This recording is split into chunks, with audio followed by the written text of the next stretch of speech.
licenciada en Relaciones Públicas,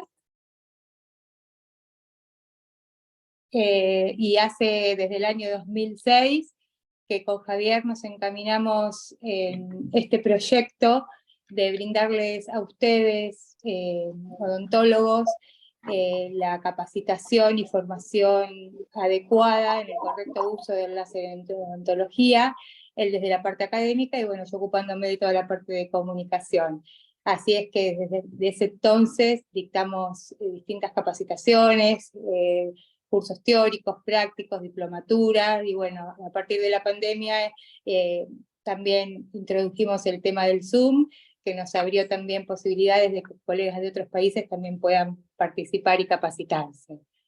Así que bueno, una vez más les agradezco que estén hoy presentes, que aprovechen y disfruten esta conferencia que no tengo dudas que les va a resultar muy interesante, y cualquier duda o consulta que ustedes quieran hacernos, durante la conferencia pueden escribir en el chat, y si es después con respecto a las capacitaciones, cursos o la duda que tengan luego de esta charla, lo hacen a través de nuestro mail que está siempre disponible, que es contacto@mediare.com.ar. Bueno, acá dejo de hablar yo y le dejo la palabra a Javier, que disfruten de la charla y nos vemos al finalizar. Saludos para todos. Bueno, muchas gracias, Mari. Buenas tardes a todos. Les queremos agradecer la presencia. Gente, bueno, de Argentina. Nosotros estamos en Buenos Aires físicamente, pero bueno, tenemos gente de varios lugares de Argentina, de Uruguay, de Chile, de Perú, de Colombia, alguno que se está conectando también de Europa, así que tiene ahí una diferencia horaria más importante de la que tenemos nosotros. Y bueno, la idea era compartir un poco en el inicio del año una charla, una conferencia, una capacitación corta para ir calentando los motores. Hace muchos años, como recién decía Marisol, que estamos trabajando en esto. Y bueno, es algo que nos apasiona y es un gusto para nosotros poder darles hoy esta clase, que de lo que trata un poco, bueno, es bastante descriptiva el título de la clase, ¿no? Que habla de los mitos y las verdades. Y esto no es algo antojadizo, todo lo contrario, ¿no? La idea de lo que queremos transmitirles precisamente es cuál es la verdad, cuál es la realidad de los láseres en odontología. No porque se nos ocurra, no de vuelta porque sea un capricho, sino que a través de la evidencia, a través de la biología, a través de la clínica, sabemos cuál es la realidad del láser en odontología, y también todas las imprecisiones, todas las ideas erróneas que muchas veces se dan a conocer, y que bueno, es importante también mostrar cuál es la verdad de todo esto, cuál es la realidad de esta tecnología. Así que bueno, a todos los que se conectan por primera vez con nosotros, bienvenidos. Varios conocidos que estamos viendo ahí que se van conectando, bueno, muchas gracias como siempre. Y bueno, yo me voy a ir corriendo la cámara, así la protagonista es la clase. Y bueno, un poco esta idea de mitos y verdades, ¿no? Con una primera imagen, ¿no? Bueno, yo no soy un niño, ¿no? Y vemos cuando era niño, para mí esto era un láser, ¿no? Entonces, muchas veces este es el primer error, ¿no? Pensar que el láser es un juguete, o que el láser es un arma, o que vamos a prender nuestro láser y va a salir así un sable láser con el que vamos a operar a nuestros pacientes. Bueno, esto no es así, desde ya que esto es algo ficticio, es apasionante estas series, estas películas, ¿no? Pero no es la realidad, no es la verdad del láser en odontología, como sí lo es esto que vemos aquí a la derecha de la pantalla. Entonces ya empezamos a describir lo que es un mito y lo que es una realidad. Y si vamos a la descripción de lo que es mito y lo que es verdad, bueno, hay más todavía. El mito, ¿qué es? Es una historia ficticia, es un relato, es una narración, como dice acá. Está protagonizada por personajes, por héroes, que tienen carácter divino, entonces son semidioses a veces, o tienen características que en realidad no poseen, entonces hay dragones que echan fuego, hay caballos alados, pero sabemos que es un mito, sabemos que es mentira, sabemos que es algo que se refiere a otra cosa. Pero por otro lado, tenemos la verdad, y la verdad, todas estas son sacadas del diccionario de la Real Academia Española, ¿no? A mí cuando voy a entrar a un tema me gusta definirlo, ¿no? Entonces, bueno, la verdad no es ni más ni menos que la realidad, es la existencia real de algo, algo que no se puede negar, algo, una proposición, un juicio que no hay forma de negarlo racionalmente. Lo podemos negar, pero lo podemos negar en forma irracional, en forma caprichosa. Y generalmente, cuando algo es verdad, está en conformidad lo que se dice, lo que se siente, lo que se piensa y lo que se hace. Entonces, eso es algo real, eso es algo verdadero, eso es algo que existe realmente. ¿Qué ocurre con el láser? Bueno, lo que ocurre con el láser es que es una tecnología. Sir Arthur Clarke, ¿qué nos decía? El creador de 2001, Odisea del Espacio. Y seguimos con las películas de ciencia ficción, ¿no? Pero este señor, que fue el escritor de esta película dirigida por Stanley Kubrick, lo que nos decía era que cualquier tecnología lo suficientemente avanzada es indistinguible de la magia. Y claro, nosotros sabemos que el mago hace trampa. Sabemos que el mago no está diciéndonos la verdad, nos está mintiendo, pero es algo que nosotros no nos damos cuenta. Y Sir Arthur Clarke, que aparte de escritor era científico, bueno, es una palabra autorizada en esto, ¿no? Y está muy bien, porque vemos una tecnología, y el láser es un ejemplo, pero tenemos muchas tecnologías en odontología que son tan avanzadas que nosotros no llegamos a comprenderlas realmente. Entonces, parece algo mágico, y nada más alejado de lo que debe ser una herramienta, como lo es el láser, para una ciencia fáctica como es la odontología. Mario Bunge definió perfectamente a las ciencias fácticas y diferenció las ciencias fácticas como las nuestras y las diferenció de las pseudociencias precisamente por la constatación empírica. Es decir, por esta constatación que nos dice que algo es real, que algo es verdad. ¿Y cuál es esa constatación empírica en nuestra profesión? Las aplicaciones clínicas, lo empírico, lo práctico. Entonces, en esta época en la cual nos manejamos tanto con la evidencia científica, bueno, vale decir que el láser, si vamos a la evidencia científica, un primer mito, acá no lo puse, pero un primer mito sería que al láser le falta evidencia científica. Esta diapositiva la armé hoy a la tarde, porque me gusta tener bien fresquitas cuántas investigaciones hay sobre láser, cuántas investigaciones hay sobre ortodoncia y cuántas investigaciones hay sobre endodoncia. Claro, a ninguno de nosotros se nos ocurriría decir que a la ortodoncia le falta evidencia científica o que a la endodoncia le falta evidencia científica. Pero fíjense, cuando estas dos las comparamos con el láser, cuánta más evidencia científica hay sobre el láser que sobre las otras especialidades de la odontología. Ahora bien, esto es en todo el conjunto de investigaciones sobre láser que exceden a la odontología. Pero muchas veces estas investigaciones, que son de otras especialidades, no sirven para corroborar, para afianzar o para llevar adelante un tratamiento. Y hay algo más. En odontología hay mucho sesgo científico. Es decir, investigaciones que llevan adelante empresas, investigaciones que llevan adelante determinados centros de estudios, investigaciones que llevan adelante determinado grupo de profesionales, etcétera, etcétera, etcétera, que lo que tienen es sesgo, es decir, rasgos de subjetividad. ciertas cuestiones que hacen que el rigor científico, que la verdad de ese trabajo científico tenga un bajo valor. Y es por eso que muchas de las investigaciones que nosotros tenemos en odontología no son realmente valederas, no dan una respuesta a la clínica de lo que nosotros realmente estamos necesitando.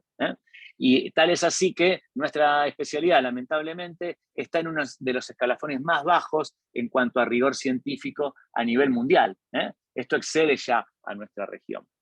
Ahora bien, para que estas investigaciones no terminen en el cesto de basura, para que estas investigaciones que muchas veces muestran protocolos realmente puedan ser llevadas adelante con éxito, nosotros necesitamos pensar en nuestro caso, esta tecnología como es el láser y esta herramienta como es el láser, que tiene que estar al servicio de algo mucho más importante que el láser, y es la biología.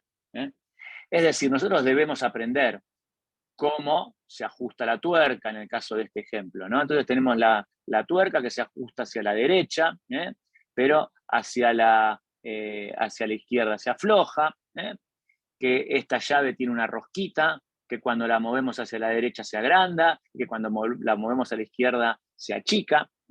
Y entonces nosotros, con nuestro conocimiento, nosotros con nuestras manos, el operador clínico, con sus manos, con su conocimiento, con su raciocinio, será el encargado de decirle a esta tecnología qué hacer. Y no al revés. Es muy común que en los láseres haya protocolos establecidos.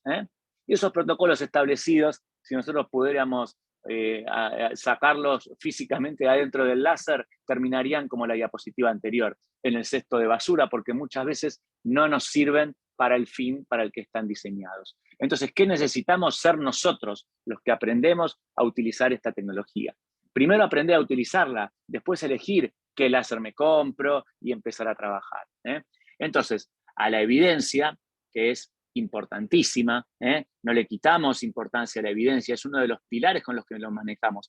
Todo lo que vamos a decir hoy, todo lo que enseñamos en nuestros cursos, como decía más temprano Marisol, desde el año 96 yo estoy en esto, entonces hace más de 25 años, durante los cuales juntamos evidencia propia, ajena, estudiamos mucho los principios biológicos que rinden la acción del láser. Este triangulito que se ve en el medio es el símbolo del láser. Entonces, con el láser debemos tener dos pilares, la biología y la evidencia, y un objetivo muy claro, que es atender bien a nuestros pacientes. Es decir, la clínica es soberana, la clínica es la que realmente termina liderando nuestras decisiones porque somos clínicos, somos odontólogos, y esa complejidad que es la clínica, que está compuesta por muchas informaciones distintas, bueno, son las que nos van a dar la visión de un todo. Entonces, en esta concepción de mitos y verdades, si nosotros tenemos a un observador que solamente va a estar mirando para acá, a la pared amarilla, va a jurar y perjurar que él está viendo un círculo. Si tenemos por otro lado otro observador que está mirando la sombra de esta figura hacia la pared azul, va a jurar y jurar que él está viendo un cuadrado. Entonces vamos a tener a uno que dice que es un círculo y a otro que es un cuadrado. Pero si salimos de esas visiones sesgadas y tratamos de buscar la objetividad y buscar una cierta distancia en cuanto a lo que queremos observar, nos vamos a fijar que más allá de ser un círculo o más allá de ser un cuadrado, esto no es ni un cuadrado ni un círculo, es un cilindro. Entonces, la verdad es que es un cilindro. Alguien lo puede ver como un cuadrado, alguien lo puede ver como un círculo, pero la verdad es otra. Entonces, esto es a lo que nos tenemos que acostumbrar. Y en esto que llamamos mito, en esto que llamamos verdades relativas o en estas series de cosas, hay algunos mitos que nos sorprenden. Un mito es que el sol es amarillo. Y claro, nosotros decimos, ¿cómo? Si yo lo estoy viendo y el sol es amarillo. Bueno, la verdad es que el sol no es amarillo, el sol es blanco. ¿Por qué? Porque tiene la sumatoria de todos los colores. Entonces, cuando nos muestran fotos del sol por fuera de nuestra atmósfera, el sol se ve blanco. Ahora, ¿qué pasa? Nosotros no estamos afuera de la atmósfera, nosotros vemos a este Sol, a esta sumatoria de colores en forma sesgada. La vemos con un filtro celeste, que es la atmósfera. Entonces, esta luz blanca vista con este filtro celeste, que es la atmósfera, nos va a dejar ver solamente los colores amarillos, anaranjados, rojizos, y ese es el color que vemos del Sol. Entonces, estos ejemplos que por supuesto nada tienen que ver con el láser, aunque sí, como el láser es una luz, tienen mucho que ver con esto de los colores y la absorción de los colores. Nosotros sabemos que el rojo se absorbe en el azul, que el infrarrojo se absorbe en el rojo. Y por ello, los diferentes equipos láser que hay en el mercado odontológico, que hoy en día los láseres de diodo son los que realmente más versatilidad tienen, son los que más utilizamos y al revés de lo que pensamos, lo vamos a ver un poquito más adelante, no son excesivamente caros. Entonces, cualquiera de los modelos que vemos ahí es un modelo apto para el uso que nosotros le podamos dar. Ahora, cualquiera de estos equipos nosotros tenemos que entender que el láser es una luz. Entonces, que esa luz puede ser ultravioleta, visible o infrarroja. Los láseres que vamos a usar en odontología son infrarrojos, del infrarrojo cercano, entre 800 y 1000 nanómetros. Ahora bien, láser, que es un acrónimo, está formado por la primera letra de 5 palabras diferentes, como vemos acá, que en inglés es Light Amplified by Stimulated Emission of Radiation, y es luz amplificada por emisión estimulada de radiación. Como es una luz, puede ser visible, ultravioleta o infrarroja. Como es también una radiación, nosotros vamos a saber que al ser infrarroja es no ionizante. Y esto es fundamental, porque la radiación a la que nosotros estamos acostumbrados es la radiación X, que la radiación X es ultravioleta y ionizante. Por eso es peligrosa y nos tenemos que cuidar con delantales plomados, con ciertos ejercicios que ya los conocemos de memoria y los tenemos internalizados. Pero no es lo que ocurre con los láseres. El láser ni es ultravioleta ni es ionizante. Es infrarrojo y es no ionizante. Por eso solo debemos usar gafas de protección específicas que nos provee el fabricante para cuidarnos, entre comillas, de esta radiación. El único órgano que debemos cuidar son los ojos, por eso con usar las gafas nosotros, el paciente y nuestro ayudante ya es suficiente.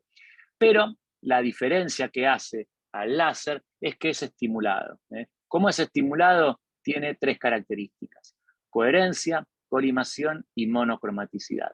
Coherencia y colimación son muy parecidas y nos quieren decir que viajan a través del espacio en forma puntual. Nosotros, cuando prendemos un puntero láser y lo ponemos a 1 centímetro de la pared, tiene un diámetro. Y si nos alejamos 10 metros, sigue siendo un punto. Eso es porque es coherente y colimada. Pero también es monocromática. Y esto va más allá de que tenga un solo color. Tiene una sola longitud de onda, representada por la letra griega lambda. Que tenga una sola longitud de onda quiere decir que es muy específica, elige muy bien en qué absorberse. Y lo interesante es cuando todas estas características interaccionan con el tejido de nuestros pacientes. Porque pueden ocurrir 4 cosas. Una, reflejarse. Si el láser pega contra un espejo, como a toda luz, se refleja. Entonces debemos ser cuidadosos con el espejo bucal, por ejemplo. Cuando nosotros utilizamos un láser correctamente y elegimos los parámetros adecuados, esa radiación láser se absorbe y va a tener efectos sobre ese tejido. Eso es lo que nosotros vamos a buscar. La absorción nunca es del 100% y siempre hay algo que se transmite a la profundidad de los tejidos y hay algo que se dispersa en superficie. Estas características, dispersión y transmisión, son cuando hablamos de láser de baja intensidad o láser terapéutico. Y la absorción, cuando tiene un efecto sobre ese tejido, un efecto quirúrgico, hablamos de láseres quirúrgicos. En nuestro caso, láseres de diodo quirúrgico. Entonces, ya sabemos, andan en el infrarrojo cercano, eso les confiere una seguridad de tratamiento. No son rayos X, no son rayos gamma, no son ionizantes, no generan ningún tipo de los problemas que generan esta radiación. Y hablábamos de evidencia. Yo creo que ni para una monografía en la facultad nos aceptarían este paper que vemos acá. Este paper es la primera investigación sobre láser que existió. Y esta cosa tan rudimentaria que se ve acá, que lo tiene acá este señor en sus manos. Este señor era Theodore Maiman, y este es el primer láser del mundo, que se descubrió el 16 de mayo de 1960. Este paper tiene 4 referencias bibliográficas, 3 esquemas escritos a mano, y un día me encargué de contar esta carilla y media, estas 2 columnas, y son 300 palabras. 300 palabras. 300 palabras que cambiaron el mundo. El láser salió elegido el mejor invento del siglo XX. El segundo fue la televisión y el tercero fue Internet. Así que fíjense la valoración que tiene algo tan simple. Y esto nos enseñó mucho, a que lo simple muchas veces es el camino. No necesitamos soluciones complejas en odontología, necesitamos soluciones simples. Por eso los tratamientos que buscamos con el láser es que sean tratamientos simples. Entonces, con el láser no hablamos de cortar tejido, hablamos de vaporizar tejido, pero no carbonizar tejido. No lo queremos quemar el tejido, lo queremos vaporizar, queremos transformar ese tejido en vapor. Esa es la forma de cortar del láser. Pero aparte de vaporizar, genera otras acciones. Ejemplo, ser microbicida. Elimina bacterias, virus, hongos, toda forma de microvida. Estas 2 características las hace cuando el láser es quirúrgico. Pero también, aparte de estas acciones, hay acciones que denominamos láser de baja intensidad o láser terapéutico, y que son, por un lado, efectos sobre la respuesta inmune. Antiguamente hablábamos de bioestimulación, hoy hablamos de biomodulación, porque algunos parámetros se estimulan, otros se inhiben, y va a depender mucho del microambiente que haya en ese tejido para que haya una estimulación o una inhibición. La realidad es que siempre este efecto biomodulador va hacia el equilibrio, hacia la homeostasis. Entonces, este efecto tan importante es lo que muchas veces nos da respuesta cuando nosotros aplicamos el láser terapéutico. Y también es analgésico y antiinflamatorio. Cuando utilizamos un láser quirúrgico, es todo. Vaporizamos, a la vez que vaporizamos hacemos efecto microbicida, hacemos un efecto biomodulador, analgésico y antiinflamatorio. Cuando un láser es terapéutico, es decir, cuando tiene menos potencia, no vaporiza y no elimina microorganismos, pero sí es biomodulador, analgésico y antiinflamatorio. Estas cosas que a veces son difíciles de internalizar en un primer momento, es un poco para ir teniendo nosotros una idea. Con un láser de diodo quirúrgico vaporizamos tejido, sería el ejemplo de la izquierda, y con un láser terapéutico nosotros modulamos la respuesta de los tejidos. Y es selectivo el láser.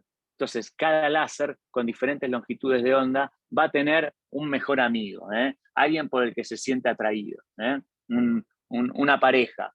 Entonces, el láser de diodo quirúrgico, y hablamos de láser de diodo quirúrgico cuando el láser está a 1 watt o más, cuando es igual o mayor a 1 watt, pero en la práctica como mínimo 2 watts de potencia, en estas longitudes de ondas, infrarrojo cercano, que la mayoría de los láseres de uso odontológico están entre estas longitudes de onda. Ahora salieron algunos láseres azules, verdes, pero la realidad es que los más efectivos, los más reconocidos, los que mejor funcionan están en estas longitudes de onda.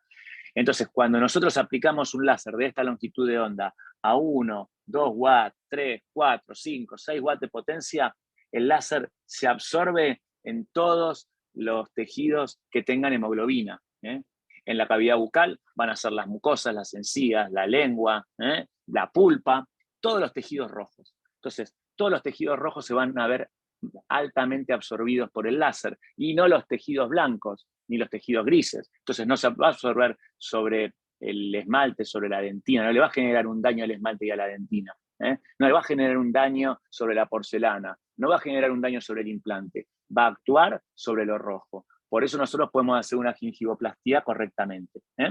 Eso es cuando el láser está a una potencia alta, como decíamos recién, a partir de determinada potencia. Pero si nosotros, como si fuera el volumen de la radio, bajamos esa potencia y lo dejamos a 0,1 watt o 100 miliwatts, ese láser quirúrgico se transforma en un láser de baja intensidad. Y ahora el tejido o el componente en el cual se siente atraído por ese láser ya no es los tejidos rojos, sino que son las mitocondrias de nuestras células. Entonces, todos los efectos que vamos a ver del láser terapéutico, y que los tenemos un poco acá resumidos, tienen que ver con la acción a nivel intracelular. Entonces, vamos a tener un aumento de la circulación sanguínea, un efecto antiinflamatorio y analgésico, y por último, un efecto regenerativo. ¿Qué ocurre con esto? ¿Qué es lo interesante? Que para llegar al efecto regenerativo, primero tenemos que pasar por estos otros tres. Es decir, yo no puedo generar un efecto analgésico sin antes haber aumentado el efecto circulatorio local. Y si yo no dejo suficiente cantidad de tiempo el láser en contacto con el tejido, no voy a tener un efecto regenerativo. Esa es otra verdad, esa es otra realidad, esa es otra cuestión que tenemos que tener en cuenta. Y vemos acá ejemplos de cómo estamos aplicando el láser en la proximidad de un implante para ayudar en la regeneración ósea de ese tejido. Vemos acá el láser aplicado en un tejido que tiene un afta, vemos cómo hay un centro y después hay como si fuera un tiro al blanco que va ocupando, se va dispersando esa energía, o vemos aplicando el láser post tratamiento endodóntico en fondo de surco. Pero no hay un efecto quirúrgico como sí lo hay en el láser de diodo quirúrgico. El láser de diodo quirúrgico, lo primero que hace a una primer potencia es eliminar microorganismos y coagular. Estos láseres tienen la capacidad de coagular, tienen una alta capacidad de hemostasia. Si yo sigo subiendo la potencia de ese láser, ya voy a poder desepitelizar y vaporizar tejido conectivo. Como vemos en este ejemplo, estamos haciendo una frenectomía labial superior, una frenectomía vestibular superior, una frenectomía labial superior. Esta es la realidad de los láseres, esta es la verdad, y para hacer un tratamiento como este necesitamos dar anestesia. Esta es la realidad que vamos viendo a través de los años. Y es imposible entender esto si nosotros solamente nos quedamos en el tejido. Tenemos que entender qué ocurre a nivel celular y que esas células están formadas por moléculas y por átomos. Esto, por raro que parezca, por pesado que parezca, es la forma de entender la biología, no solamente en el láser. Entonces, ya Robbins, en su libro de patología, ¿qué nos decía? Que la célula es la unidad tanto de salud como de enfermedad. Si nosotros queremos entender la salud, tenemos que estudiar la célula. Y si queremos entender la enfermedad, también. Entonces, el láser sobre la mitocondria, ya sabemos lo que genera aumento de ATP, que disminuye el óxido nítrico, que aumenta la capacidad de la célula de tener oxígeno, los mecanismos a través de los cuales lo hace. Conocemos mucho, por eso las aplicaciones sobre las que la usamos también son muchas. ¿Y cuánto ATP estimula el láser? Más del 170%.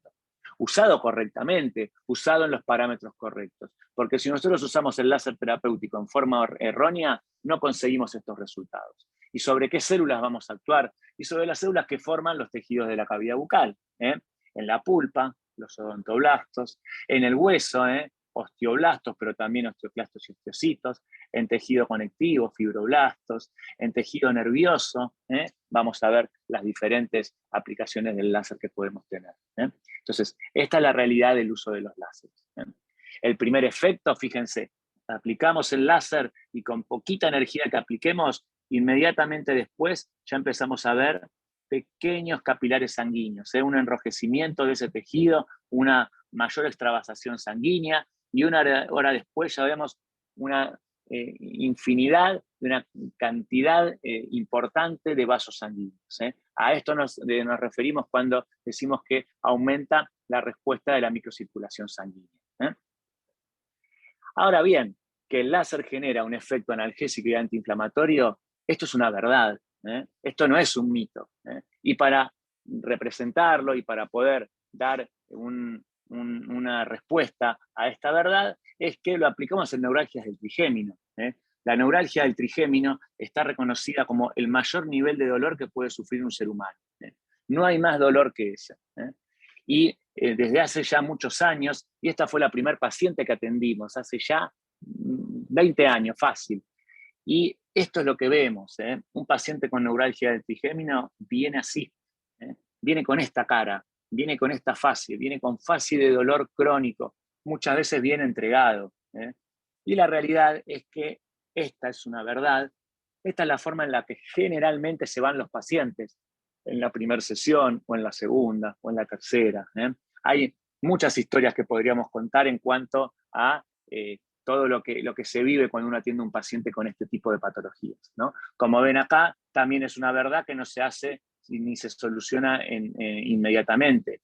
Lleva cerca de 10 sesiones lograr sacar adelante este tipo de pacientes y no reemplaza el tratamiento convencional. El láser no reemplaza a nada. Entonces, el láser permite que el paciente vaya dejando de tomar menos medicación, entre otras cosas porque también conocemos lo que hace el láser en este sentido. Entonces, aumenta las beta-endorfinas, tiene efecto como si fuera de un corticoide o de un opioide, entonces tiene efectos realmente analgésicos importantes. Se los considera mayor al diclofenac, el efecto, y similar a una dexametasona. Ahora bien, ¿yo por qué tengo tachado el título de esta investigación? Que por cierto, el autor es conocido, es una persona amiga, y yo se lo dije personalmente, porque el título de este trabajo es Diclofenac, dexametasona o fototerapia láser. Y no es el O, es el I. Nosotros tenemos que usar diclofenac, tenemos que usar dexametasona y aparte tenemos que usar el láser. Cuando nosotros combinamos diferentes terapéuticas, tenemos mejores resultados. Entonces, yo no vine acá para decirles que el láser es fantástico, ni soy un fanático del láser, yo simplemente trato de buscar las mejores soluciones para el paciente. Y si la mejor solución es el láser, bueno, aplicaremos el láser. Y si no lo es, no lo aplicaremos. Otra verdad es que el láser modula la respuesta inmune. Y al modular la respuesta inmune, tenemos acción sobre muchas enfermedades, sobre muchas presentaciones clínicas de los pacientes que tienen que ver con una disminución en la respuesta inmune. Una, por ejemplo, es el herpes zóster. Entonces vemos acá una paciente con herpes zóster que ya amada a querer seguir la dirección del nervio. ¿Y qué es lo que hicimos en este caso? Aplicamos el láser terapéutico. Tuvimos suerte, lo agarramos muy a tiempo. Era una paciente que era administrativa de la universidad en la que estábamos en ese momento y en la primera sesión ya tuvo diferencias. Entonces, lo podemos ver porque ya en la segunda sesión ya viene acá la paciente maquillada y ya se le nota otra fase. Entonces, lo importante de poder actuar a tiempo con este tipo de herramientas es que si ese herpes zóster no se trata, termina también en una neuralgia del trigémino, muchas veces una neuralgia posherpética. Entonces, ¿cómo lo prevenimos? Bueno, actuamos con el láser. ¿Es lo único que usamos? No, usamos otras terapéuticas. Aplicamos generalmente vitamina B, hay una guía clínica de qué es lo que tenemos que hacer en estos casos. Lo que sí tenemos que entender es que el láser de baja intensidad tiene un efecto inmediato, que no es el más importante. El efecto inmediato es esto poquito que vemos acá abajo. Tiene un segundo efecto a los 20 minutos, como vemos acá, pero el mayor efecto se ve a las 48, 72 horas. El láser terapéutico, su mayor pico de acción, su mayor efecto va a ocurrir 2 a 3 días después. Entonces, en base a eso, armamos nuestros planes de tratamiento. Así como actúa sobre las neuralgias, actúa sobre la parestesia. Entonces, ¿por qué? Bueno, porque como hablábamos antes, no es que el láser estimula, el láser puede estimular o inhibir, es decir, modula. Entonces, ese tejido nervioso que no está actuando correctamente lo lleva hacia la homeostasis, lo lleva hacia su normal funcionamiento. Por eso también tiene gran acción, tiene una acción muy interesante y de la cual tenemos mucha experiencia en parestesias, parestesias del labio inferior, parestesias de lengua, generadas por implantes, por traumatismos, por procesos infecciosos, por millones de causas. Este es el mapeo que hacemos sobre la zona y ustedes van viendo cómo va disminuyendo a medida que vamos aplicando el láser, cómo esa área sin sensibilidad va siendo cada vez más pequeña hasta que desaparece. Así que bueno, son todas verdades que con el láser podemos destacar y podemos asegurar. También la disminución del edema postoperatorio, sea que operamos a ese paciente con láser quirúrgico. Cuando operamos con el láser quirúrgico, recuerden, cuando usamos un láser quirúrgico es como si también usáramos un láser terapéutico. Por eso, ni en el postoperatorio inmediato, ni a los 2 días, ni a los 30 días, ustedes van a ver edema. Entonces, esta frase que decíamos recién, el láser disminuye el edema postoperatorio, es una verdad. Ahora, que nosotros usemos el láser no quita que ese tejido hiperplásico que nosotros quitamos no tenga que ser evaluado. Y tampoco quita que el rehabilitador tenga que hacer un inmediato rebasado de esa prótesis con materiales resilientes para que el resultado sea este. Es decir, es el láser y la correcta aplicación de las diferentes especialidades en forma convencional. Bueno, y el examen macroscópico y microscópico, este era un paciente de Uruguay que fue atendido en el curso que damos en Montevideo, y bueno, con la correspondiente patología diagnosticada. Otro caso, un mucosele, en el cual vemos que más allá de la técnica quirúrgica, más allá de la falta de sangrado que podemos observar, vemos que tiene que haber un trabajo prolijo, tiene que haber una técnica quirúrgica prolija que a nosotros nos permita tener un postoperatorio inmediato como este, y a través de los días la falta de edema o un muy poco edema para la lesión importante que había. Y la ausencia de recidivas. No es que nunca hay recidivas porque usamos un láser, pero el láser usado correctamente tiene muchísima menos cantidad de recidivas. El daño que hace a los tejidos es mucho menor, la reparación de esos tejidos es mucho mejor, y por eso tenemos mejores resultados. Ahora, esa pieza que nosotros quitamos, otra cosa que también tenemos con el láser es que muchas veces no se necesita usar antibiótico. Entonces, elegimos en qué casos es necesario usar antibióticos por alguna razón, pero no es tan necesario como en la odontología convencional. Pero cuando los necesitamos, los usamos. Y bueno, como siempre, la macroscopía, la microscopía, el diagnóstico de certeza. En este caso, bueno, el acceso a los preparados, que acá también les comparto. Pero esto no es mágico. Esto no responde a una cuestión subjetiva, a un mito. Que el láser es mágico es precisamente un mito. Tampoco podemos decir el láser no sirve, porque estamos viendo que el láser sirve, que el láser tiene una serie de características interesantes que por su versatilidad lo podemos usar mucho en la clínica, y realmente nos cambia la percepción de cómo manejarnos con cada paciente. Entonces, ni podemos decir que el láser no sirve, ni tampoco podemos decir que el láser sirve para todo. Entonces, si hay algo interesante en el estudio de toda esta rama de la odontología, es que siempre tenemos que buscar, como en el resto de las especialidades, la excelencia. Hay 2 caminos. Uno es la excelencia y el otro es la mediocridad. Acá llegamos a una calle sin salida donde solamente podemos doblar o hacia un lado o hacia el otro. No podemos hacer las cosas más o menos. Tenemos que salir de esta zona de confort para ir en busca de la excelencia, porque quedarnos en la comodidad de hacer siempre lo mismo nos lleva indefectiblemente a la mediocridad. Entonces, el láser debe ser estudiado de esta manera, debe ser incorporado a la clínica de esta manera, y ustedes pueden decir, bueno, pero un láser es muy caro. Bueno, resulta que eso también es un mito. Nadie saca de su bolsillo la plata para comprarse un sillón odontológico, o un fisiodispenser, o un radiovisiógrafo, o un autoclave, o un microscopio, pero muchas de estas cosas son más caras que un láser. Entonces, los láseres ya no son extremadamente caros. Eso no quiere decir que yo vaya como loco a comprar un láser y no sepa nada y compre, porque lo más probable es que compre mal y que no compre lo que estoy necesitando.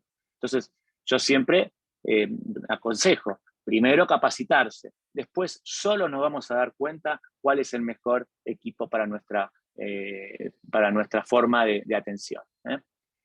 Y otro mito, que con el láser no hay que usar anestesia. Y yo a veces me sorprendo, ¿no? cuando escucho ciertas afirmaciones, porque nosotros en el área que tenemos que trabajar, frenillos, labios, mucosa, encía, son de las zonas más inervadas, con más terminaciones nerviosas del cuerpo. Es la zona donde más dolor tenemos. De hecho, la neuralgia del trigémino, hablábamos hace un rato, está concebida como el mayor dolor que puede percibir un ser humano. Entonces, ¿cómo porque uso un láser no voy a dar anestesia? Tengo que dar anestesia. Yo conozco el umbral de percepción de dolor de cada paciente. Entonces, lo que un paciente puede no dolerle, a otro sí puede dolerle. Es verdad que damos menos anestesia, pero apenas necesitamos entrar en la profundidad de los tejidos, necesitamos dar anestesia. Entonces, esta cuestión de que con el láser no uso anestesia, bueno, no es verdad. Es un mito.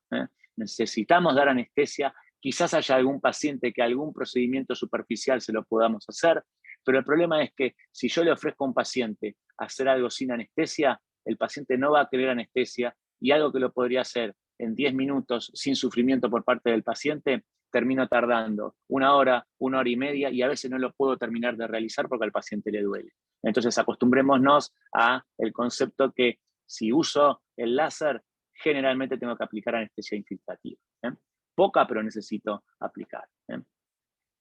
Otra idea errónea es que el láser genera cáncer.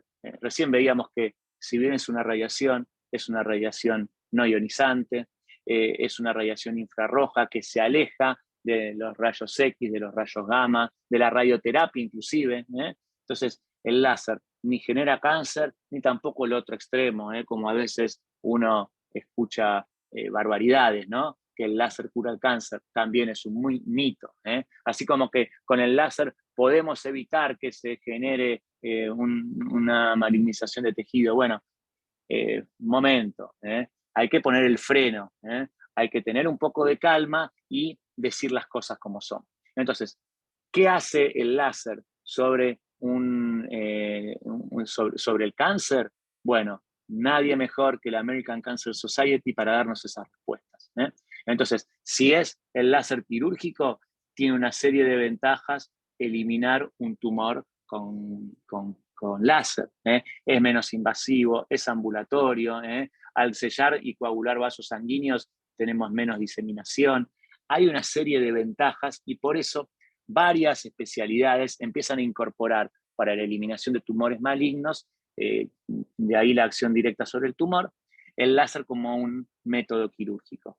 Sabiendo el diagnóstico, dedicándonos a eso. Nosotros no podemos eliminar lesiones si no sabemos lo que son. Sin diagnóstico no hay tratamiento. Entonces todo esto que vemos va de la mano de un diagnóstico.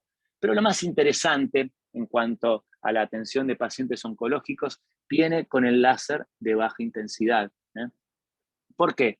Porque la American Cancer Society, entre otras muchas, yo les puse esto como ejemplo, ¿no? Pero hay un montón de entidades que hablan de esto hace rato. No es algo que se discuta en los foros internacionales esto.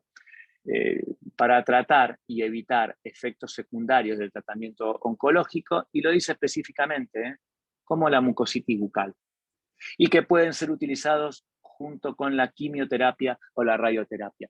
Claro, para esto necesitamos o bien ser patólogos, ser estomatólogos, tener experiencia en este tipo de pacientes, o trabajar con alguien que tenga esa experiencia. No podemos tirarnos de cabeza a tratar porque sí, y muchas veces nos mandan una foto y nos dicen, este paciente, ¿qué hago? ¿Le aplico? ¿Puede andar? Momento, deriven al paciente, diagnostíquenlo, sepan de qué se trata. Yo siempre trabajo con algún estomatólogo al lado. La doctora Claudia Giaco, Karina Gallo, Ana Laura Danowicz, Romina Petrelli, alumnos que son estomatólogos, y siempre que hay una lesión, primero el diagnóstico y después el tratamiento. Ahora, es una verdad que con el láser tenemos una reducción importante de la incidencia de mucositis severa, y recalcamos acá lo de severa.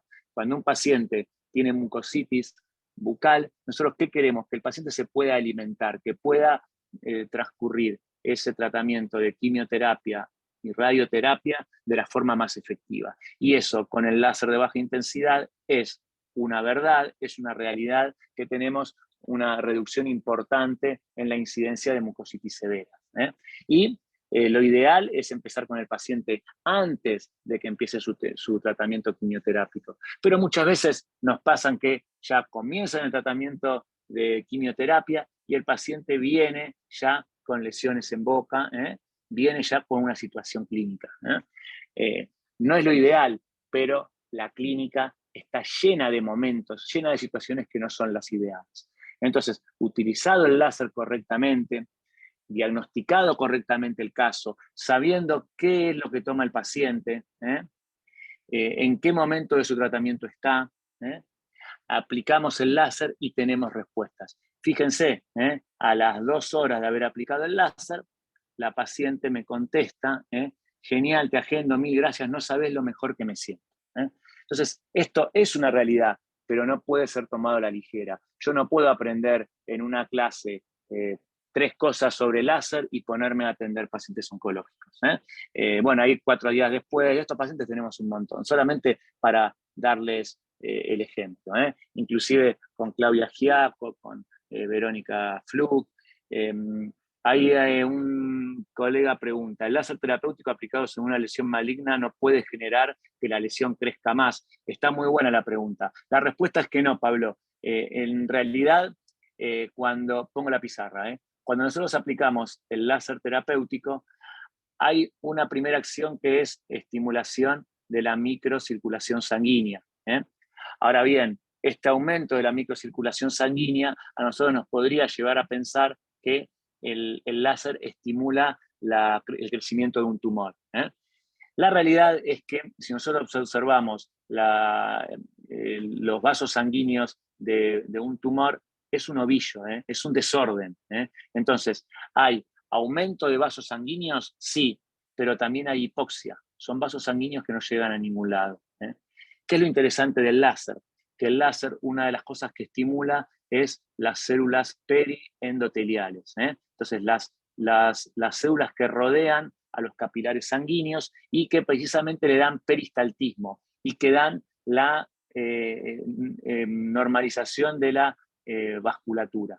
Entonces, esta circulación normal que va de arterias de gran calibre a capilares sanguíneos, venas de pequeño calibre, venas de gran calibre, en esta zona, que es en los tejidos que nosotros manejamos, la normalización de la estructura vascular es uno de los efectos que genera el láser. Y esto se contrapone totalmente a lo que es la estructura sanguínea de un tumor. Entonces, lo que se observa es que, si bien no se recomienda estar aplicando el láser sobre un tumor maligno, pero uno lo puede estar aplicando por error, desconociendo que ahí hay un tumor maligno. Bueno, lo que se sabe es que el láser va a tender a generar este efecto que precisamente algunos tratamientos de quimioterapia buscan favorecer este tipo de vasculatura y alejan a la irrigación sanguínea de ese tumor, de ese ovillo que nombrábamos anteriormente. Así que bueno, eso es lo que sabemos y es una de las seguridades que nos dan aplicar el láser en este tipo de pacientes. No, de nada, cualquier cosa, si no entendiste o después nos querés mandar un mail, no hay problema. Bien, ¿qué experiencia tenemos nosotros? Bueno, bastante, con Verónica Fluch, con Claudia Giaco, con Silvia Castro también hicimos esta investigación que fue presentada en la revista Biocell, en la cual los pacientes que recibieron láser terapéutico no solamente tuvieron menos dolor y no dudarían en volver a aplicarse el láser porque toleraron mucho mejor el tratamiento de quimioterapia, sino que la totalidad de los pacientes pudo seguir alimentándose con alimentos sólidos o semisólidos a través de todo el tratamiento. Entonces, eso es algo que nos motiva, porque son resultados más que extremadamente significativos. Es directamente el 100% de los pacientes que atendemos. Es muy raro que un paciente que sometemos al encuadre de la preparación bucal de un paciente oncológico, en el cual lo hacemos antes, durante y después, es muy raro que ese paciente no pueda alimentarse correctamente.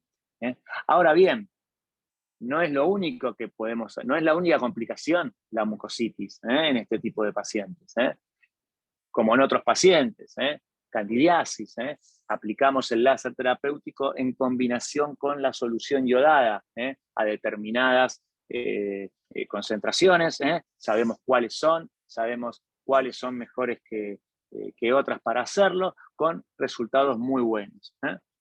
Si bien esta es una complicación, también puede ser una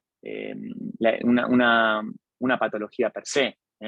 Lo mismo que el trismus en pacientes sometidos a radioterapia. Tenemos mucha experiencia, en los cursos atendemos a muchos pacientes de este tipo. Yo siempre repito, apoyándome, como vemos ahí, bueno, la experiencia positiva, ¿no?, y alentadora de dar de alta a un paciente de este tipo, pero siempre acompañado de estomatólogos, de patólogos que nos puedan dar una mano. Ahora, en odontología propiamente dicha, un paciente con trismus, ya sea post-tratamiento, post-infección como esta paciente, una paciente que atendimos en Montevideo, y que tenía no solamente trismus, sino desviación mandibular.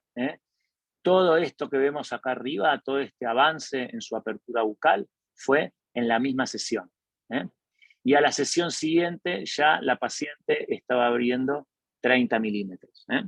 Y a los 4 días ya estaba abriendo 35 milímetros, cuando acá no llegaba a 20 milímetros.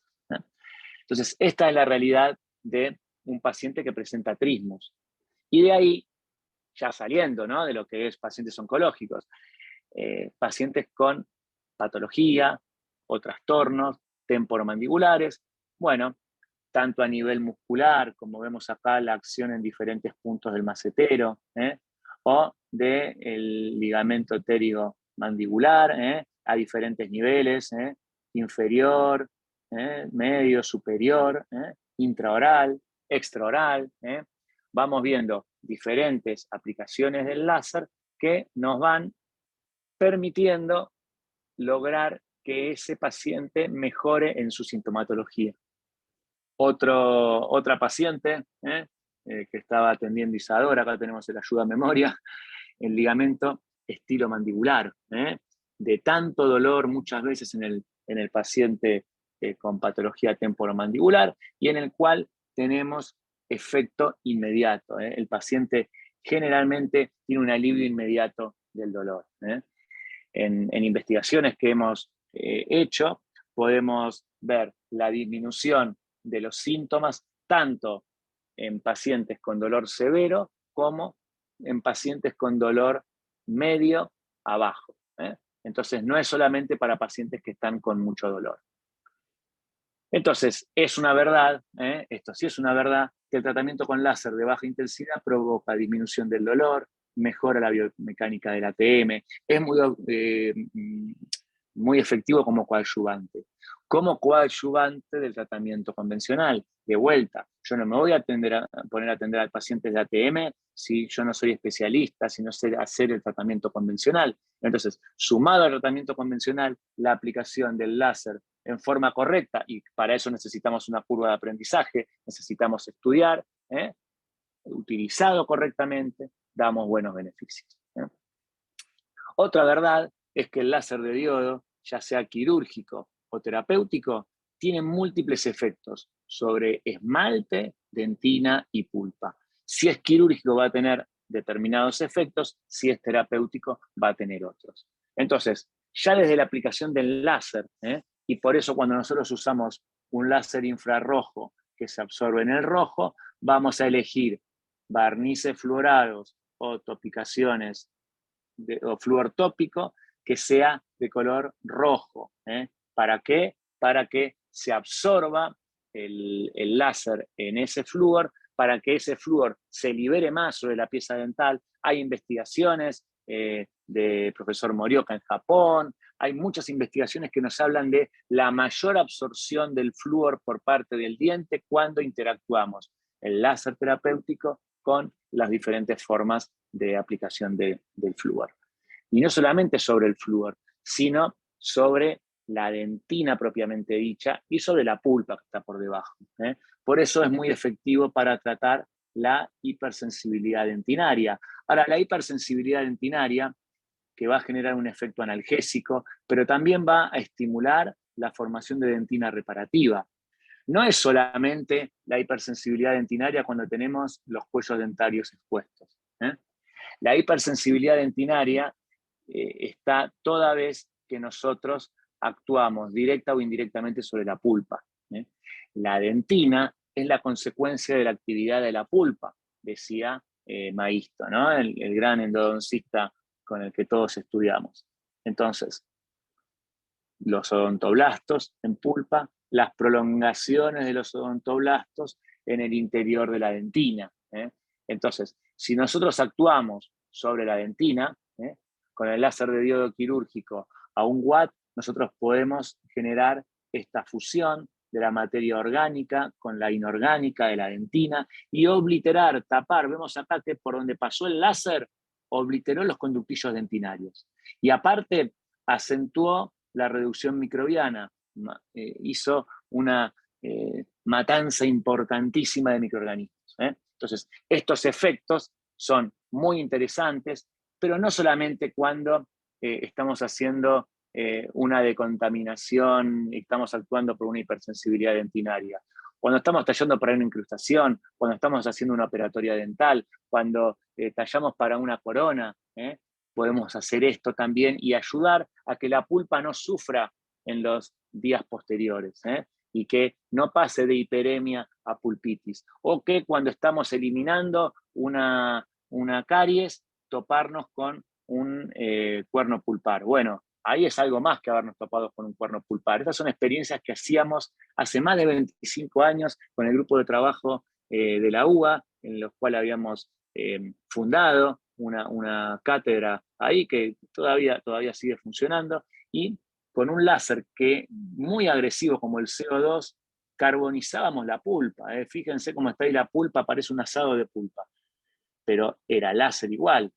Ese láser más hidróxido de calcio o MTA o la técnica que ustedes estén acostumbrados a usar, un tiempo después, al levantar ese provisorio, veíamos formación de dentina reparativa. ¿Qué nos dice la bibliografía? La bibliografía nos dice que con un correcto diagnóstico, el 92% de los casos tratados con láser de diodo quirúrgico van a mantenerse como pulpa sana, si la pulpa originalmente estaba sana.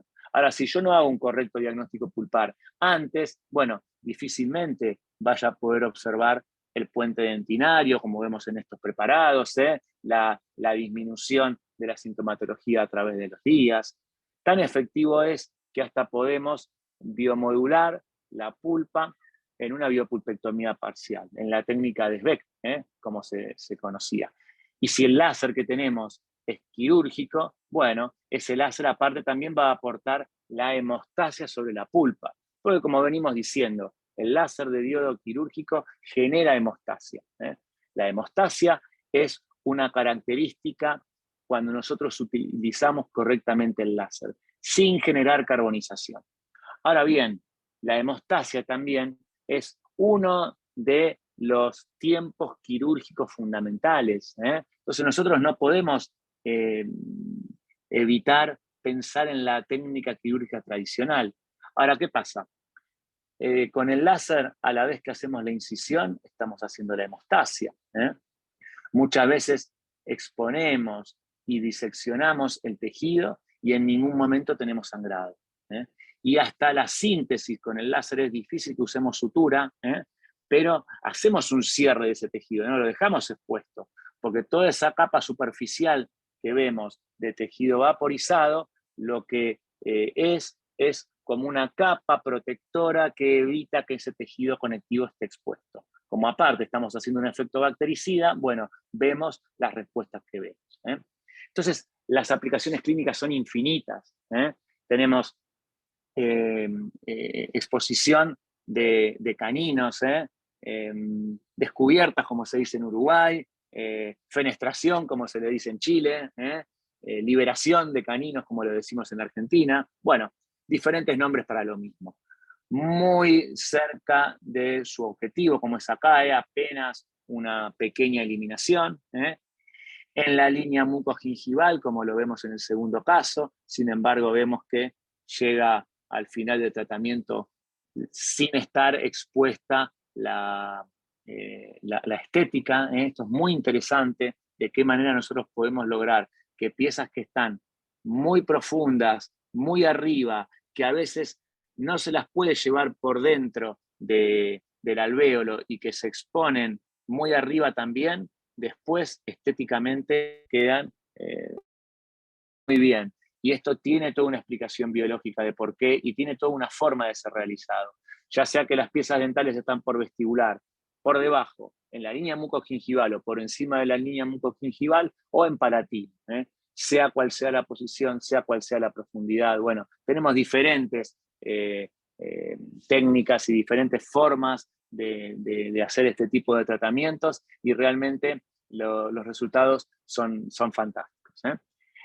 Claro, el efecto analgésico que nosotros logramos si nosotros aplicamos láser terapéutico es muy inferior. Fíjense el dolor que sentían los pacientes cuando aplicábamos láser comparado con el dolor que sentían los pacientes cuando no se aplicaba láser. Entonces, una simple aplicación de láser, que pueden ser 20, 30, 40 segundos, hace que podamos disminuir el dolor de nuestros pacientes. Este cuadro es interesante, porque en láser terapéutico, en ortodoncia, nosotros, ¿qué buscamos? Nosotros buscamos disminuir el dolor. Que haya dolor en un paciente no es bueno, primero por su incomodidad, segundo porque quiere decir que nos estamos alejando de la salud, de la homeostasis. Entonces, este juego que hacemos entre disminución de dolor y el mantenimiento de la salud en los pacientes sometidos a tratamientos de ortodoncia, nos asegura que el paciente no va a tener efectos adversos por el propio tratamiento de ortodoncia. Y claro, acá hay una tercera pregunta, el movimiento. ¿El láser terapéutico aumenta el movimiento de la pieza dental? ¿Permite que esa pieza dental se mueva más rápido? Bueno, la realidad es que pareciera ser que sí. Muchas veces vemos que sí. Hay investigaciones que dicen que sí. Ahora, no puede ser mi objetivo. Mi objetivo no tiene que ser movilizar esa pieza más rápido. Eso lo sumo puede ser la consecuencia de aplicar el láser terapéutico en ortodoncia. Pero mi objetivo tiene que ser disminuir el dolor del paciente y mantener a mi paciente durante la mayor cantidad de tiempo en un estado de salud. Esto es muy importante y por ello el láser, tanto quirúrgico como veíamos recién, como terapéutico en ortodoncia, tiene muchas aplicaciones. Otra verdad es que el láser quirúrgico es un microbicida muy importante. Tan importantes son las bacterias que hay en la boca que están tomadas como uno de los 4 microbiomas más importantes del ser humano, junto con el microbioma intestinal, el microbioma de la piel y el microbioma vaginal. Fíjense la importancia que le da la medicina a la cavidad bucal. Y de este microbioma bucal, precisamente, el más complejo es el microbioma dental. El que más nichos tiene, el que más difícil acceso tiene, el que forma biofilms más complejos. Todo esto lo sabemos, ¿cierto? Ahora bien, si nosotros pudiéramos contar nuestro cuerpo, y en verde serían las células y en rojo serían las bacterias, resulta que estamos formados por 30 billones de células, 30 y 3, 6, 9, 12 ceros de células. Pero fíjense cuántas bacterias tenemos. Tenemos 38 billones de bacterias. Tenemos más bacterias que células. Entonces, ¿cómo es que no nos morimos de una infección? Bueno, precisamente porque muchas de estas bacterias son saprófitas y en una determinada cantidad están en equilibrio con la cantidad de células. Se calcula que una persona de 70 kilos tiene estas 38 billones de bacterias, pesan más o menos 2 kilos. Yo ya sé lo que están pensando, que los culpables de que este verano no estemos con esos 2 kilos de menos son las bacterias, ¿no? Bueno, pero esto no es así. Si nos quitan estas bacterias sabemos que nos morimos. Pero en un nicho, en un lugar donde nosotros buscamos hacer una acción microbicida, bueno, es interesante cómo podemos destruir bacterias gram negativas anaerobias con el láser de diodo quirúrgico. Fíjense, Porphyromonas gingivalis, Fusobacterium nucleatum, Preboteria intermedia, Bacteroides forcitus, y los porcentajes. Si bien nosotros somos los únicos que medimos en porcentaje el efecto bactericida de algo, bueno, lo cierto es que son efectos bactericidas muy importantes. Sabemos, y en endodoncia y en periodoncia es muy interesante, sabemos de qué forma aplicarlo, por eso tenemos protocolos para aplicar este tipo de formas, pero claro, generamos destrucciones importantes de bacterias, 99,9%. Ahora, yo les hago una pregunta. Si yo con el láser destruyo el 99,9% de bacterias, ¿por qué no le pongo lisoform al conducto? O a la bolsa periodontal, o por qué no le hago hacer al paciente buches con lisoform? Si la propaganda me dice, mata 99,9% de virus y bacterias. Y el problema no es cuánto mata de bacterias, porque acá tenemos 99,9%. ¿Y saben cuál es el problema? El 0,01%. Es decir, lo que queda vivo de virus y bacterias. ¿Y por qué? Bueno, porque sabemos que en 6 horas una bacteria se reproduce 536 millones de veces, más de 536 millones de veces. Quiere decir que si a mí me queda una bacteria, 6 horas después voy a tener 536.870.912 bacterias.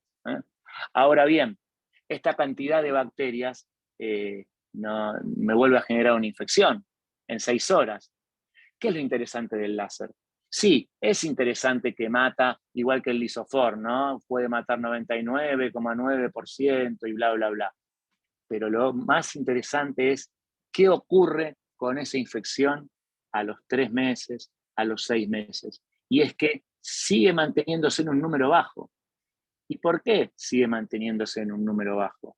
Y la respuesta es que el láser, por un lado, mata bacterias, pero por otro lado, modula la respuesta inmune. Y la respuesta inmune es la que se va a encargar de mantener a estas bacterias en un equilibrio tal que me genere homeostasis. Fíjense que acá no se mantienen a 0, bajan 10 veces, es decir, si quieren, destruyo el 90% de bacterias, pero esta cantidad de bacterias se necesitan, es importante, y la acción del láser en un momento determinado hace que 3 meses, 6 meses después siga contribuyendo a la homeostasis de ese tejido. Fíjense qué interesante, y por eso nosotros utilizamos el láser, y así como recién nombraba a los estomatólogos, bueno, la endodoncia también es una especialidad muy importante. En ese sentido fue mi primera especialidad, ya hace varios años que trabajo junto con la doctora Rosa Sabaté, en el cual hacemos este tipo de tratamientos. Entonces, algo así, a través del conducto, lo transformamos en algo así. Con la ayuda del láser quirúrgico, con la ayuda del láser terapéutico y también con ayuda del yodo. Nosotros utilizamos mucho el yodo en endodoncia, la solución yodada, el iodoformo. Entonces, vemos diferentes respuestas a través del tiempo, combinando de vuelta materiales de obturación como el Licon-D, materiales de obturación que contienen iodoformo, obturaciones temporarias, lavaje con solución yodada y láser de diodo quirúrgico y láser terapéutico. La combinación de todos estos factores son muy efectivas para la remodelación ósea, para disminuir la cantidad de bacterias. Si yo no consigo destruir las bacterias que hay en el interior de ese hueso, difícilmente vaya a poder formar hueso, porque los osteoclastos se van a encargar de hacer ahí una cuevita y de mantener a esas bacterias confinadas. Entonces, el primer paso para formar hueso es disminuir bacterias, pero después es actuar sobre la respuesta inmune. tan importante la respuesta inmune en el hueso que hoy en día hablamos de sistema osteoinmune. Entonces, no es un capricho que los cursos duren un año, ¿eh? Hay mucha teoría que tenemos que aprender. Ya hace varios años que nosotros utilizamos la terapia endodóntica como un vector generador de hueso. Entonces, piezas dentales que están perdidas, nadie puede dudar que esta pieza dental va a tener que ser extraída, pero yo quiero escapar a hacer una extracción en este momento por el defecto óseo que me puede quedar. Entonces, ¿qué hacemos? Hacemos tratamiento endodóntico, a través del cual se coloca láser de diodo quirúrgico y láser terapéutico, tratamiento periodontal a través de la bolsa periodontal, a través de la cual también colocamos láser terapéutico, láser quirúrgico y, como vemos acá también bien radiopaco, el iodoformo, en este caso el ICON-D. Y fíjense qué va ocurriendo un tiempo después. Y lo que ocurre es que se forma nuevo hueso. Hola, ¿qué tal, Jorge? ¿Cómo estás? ¿Cómo te va? Entonces, este nuevo hueso que se forma producto de haber actuado. Entonces, ¿vamos a tener que hacer la extracción de esta pieza dental? Sí, pero yo toda la vida prefiero extraerla en esta situación y no tener que extraerla en esta situación. Entonces, es muy importante preparar las piezas dentales, hasta las piezas dentales que van a ser extraídas. Entonces, ya vamos viendo que metemos el láser adentro también de la bolsa periodontal. Y bueno, sabemos, es una verdad, que el láser es una terapia complementaria que se puede utilizar en cualquier etapa del tratamiento periodontal.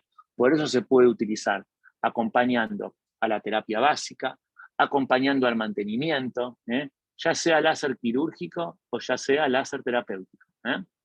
Y a las distintas terapias complementarias, sean las terapias complementarias farmacológicas, colocar un medicamento, por ejemplo, el iodoformo, que lo combinamos con el láser, sea que nosotros hacemos la terapia quirúrgica con láser o que hacemos la terapia quirúrgica convencional a la cual aplicamos láser. Y si nosotros tenemos que encuadrar al láser dentro de la terapia periodontal, vamos a decir que es una terapia complementaria, física, pero que se puede usar en cualquier etapa del tratamiento periodontal. Así que esto es un poco el encuadre, el orden que le damos. Después hay siempre hallazgos radiográficos. No le vamos a atribuir todas las bondades al láser. El láser tampoco acaba de reemplazar a una correcta raspaje idealizado, una correcta terapia básica periodontal, casos clínicos de colegas, casos clínicos que vemos en los cursos, que vamos viendo lindos resultados y que nos estimulan a retrasar un poco la extracción hasta que mejoramos toda la inflamación, toda la destrucción ósea que rodea las piezas dentales. Cuando hablamos de acción del láser sobre la encía, por ejemplo en esta gingivoplastía, sabemos que con el láser quirúrgico vamos a tener muy alta efectividad en tejidos blandos porque se absorbe en lo rojo, entonces se absorbe mucho en lo rojo, se absorbe poco en lo blanco, baja efectividad en tejidos duros. Entonces yo voy a poder trabajar en la encía sin dañar la pieza dental, sin dañar la estructura de la pieza dental. Ya sea que estos procedimientos son procedimientos importantes, de una eliminación de tejido importante, como puede ser esta hiperplasia gingival por fármacos. Este es el pre, pero no es la primera vez que vimos al paciente. A este paciente se lo preparó con láser terapéutico, se lo preparó con enseñanza de higiene, se lo preparó con mantenimiento, y cuando la encía estaba desinflamada, por acá está hipertrofiada, pero no tiene tantos signos de inflamación, que es lo que yo tengo que tratar de evitar. Hay que preparar a los tejidos para un procedimiento quirúrgico, aunque sea con láser. Entonces, fíjense, el antes y el después, el inmediatamente después, el post inmediato. Como vemos que acá hay vaporización, pero no hay carbonización. Estos son casos clínicos de los cursos, son casos clínicos que hacemos con los cursantes. Y fíjense que los correctos parámetros, la correcta técnica, hace que este paciente vaya a tener un postoperatorio formidable. Vemos cómo el láser se comporta frente a procedimientos quirúrgicos más importante, si quieren, sobre la encía, ¿no? Acá Jorge Heredia pregunta, en tejidos blandos, ¿qué láser es mejor? ¿Rojo o infrarrojo? ¿Frecuencias recomendadas? ¿Cuántos segundos se debe aplicar? Bueno, Jorge, en realidad, todo esto generalmente, lo que te puedo contestar acá es que el infrarrojo es mejor para tejidos blandos. Tiene mejor absorción que el rojo. Todos los demás parámetros dependen un montón de cada caso clínico. Por eso nosotros, más que enseñar protocolos, enseñamos a entender clínicamente qué es lo que pasa y entender qué efecto va a generar el láser. Por eso hay casos en los cuales con un mismo diagnóstico lo podés tener que usar 40 segundos, en otro 80 segundos, en otro 130 segundos, 120 segundos. Hay veces que necesitas ver a los pacientes 3 veces por semana, hay veces que necesitas 10 sesiones, hay veces que 15, hay veces que 4, porque lo que importa acá es la clínica. Entonces eso, un poco nos alejamos nosotros de dar la receta mágica, porque eso también es un mito. Tener protocolos que nosotros digamos, ponen el láser, lo setean de esta manera y les va a generar este resultado, es también un mito, porque no funciona así en ninguna especialidad. No tenemos el orden de las limas perfectas para hacer un tratamiento endodóntico y vamos todo el tiempo cambiando lo que hacemos según el paciente. ¿Por qué? Porque estudiamos para eso. En un tratamiento de ortodoncia lo mismo. Entonces, tenemos herramientas de conocimiento que nos permiten poder cambiar ese tratamiento según necesite cada uno de los pacientes. Entonces, este es un ejemplo, una gingivectomía. Acá tuvimos que usar el láser alto, 4,5, 5 watts. Si yo tengo un láser con más potencia, 6 watts.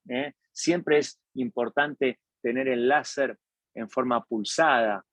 Tiene que estar la misma cantidad de tiempo prendido que apagado. Por eso nosotros usamos muchas veces 20 milisegundos prendido, 20 milisegundos apagado. Eso, más una técnica correcta, me va a ayudar a que, por ejemplo, no haya carbonización. Para una gran eliminación de tejido, pero yo no puedo usar esa misma potencia para esto otro. Una paciente, acá están al revés puestas las diapositivas, ¿no? Esto es antes y esto es después. Entonces, yo no puedo utilizar una potencia exagerada si lo que tengo que eliminar de tejido es este poquitito. Ahora bien, ese poquitito de encía que yo tengo que eliminar, este es el postoperatorio inmediato. ¿Qué es lo importante? Que tampoco haya carbonización acá. ¿Por qué? Porque sea una eliminación importante de tejido como la que veíamos recién, o sea, este otro caso. Si yo genero carbonización, estoy quemando el tejido. Si hago pasar al paciente por un proceso de reparación post-quemadura, lo que va a tener el paciente es edema primero, se le va a edematizar la encía, porque quemé ese tejido, y posteriormente al edema, ¿qué va a haber? Retracción. Entonces yo voy a tener un efecto no deseado.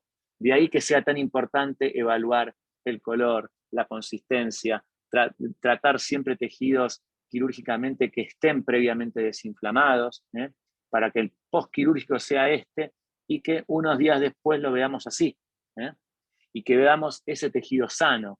Ahora, si yo hice las cosas correctamente, si el paciente ayuda con su higiene, si no carbonicé, si no maltraté a ese tejido, bueno, yo debo evaluar y debo ver qué pasó con ese tejido 10 años después. Entonces, fíjense, tuvimos la posibilidad de ver a esta paciente 10 años después y bueno, ya la estética está más simétrica y si vemos a esta pieza dental, se mantiene de la misma manera desde hace 10 años.